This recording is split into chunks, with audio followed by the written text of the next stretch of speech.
پیارے بچوں، ایک دفعہ کا ذکر ہے کہ ایک جنگل میں دو سانپ رہا کرتے تھے۔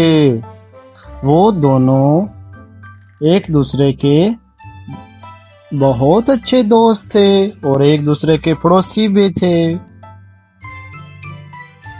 اور ہمیشہ ایک دوسرے کے ساتھ اکٹھا فارغ وقت گزارا کرتے تھے۔ کیوں؟ اس لیے ان کے درمیان دوستی بہت ہی مضبوط ہو گئی تھی۔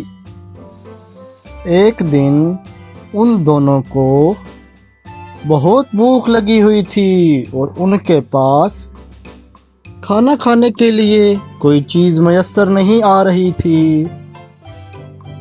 ایک سانپ نے دوسرے سانپ سے کہا کہ اگر تمہارے پاس کچھ ہے تو مجھے دے دو، لیکن دوسرے نے کہا نہیں، میرے پاس بھی کچھ نہیں ہے۔ دونوں یہی سوچنے لگے کہ اب وہ اپنی بھوک کیسے ختم کر سکتے ہیں۔ ان کو بھوک بھی بہت زور سے لگی ہوئی تھی۔ ان دونوں سانپوں کا ایک ایک بچہ بھی تھا جو ابھی بہت چھوٹا تھا۔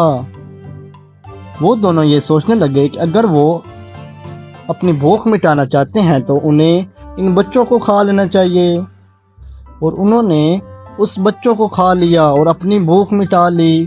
اس کے بعد وہ دونوں پریشان تو بہت ہوئے، لیکن ان کو زندہ رہنے کے لیے اپنے ہی بچوں کو کھانا بہت ضروری تھا، کیونکہ ان کے پاس کھانے پینے کے لیے اور کوئی چیز میسر نہیں تھی، اور زندگی کا واحد راستہ ان کو یہی نظر آ رہا تھا کہ اپنے بچوں کو کھا جائے اور اپنا پیٹ بھر لے اور زندگی کی امید قائم رکھیں۔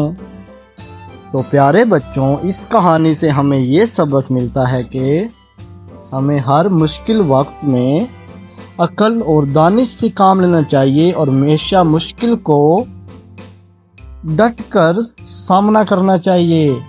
کیوں؟ جیسا کہ سانپوں نے مشکل فیصلہ کیا اپنے بچوں کو کھانے کا، لیکن ان کو اپنی جان بچانے کے لیے یہ واحد راستہ نظر آ رہا تھا، اس لیے انہوں نے ان بچوں کو کھا لیا اور اپنی جان بھی بچا لی۔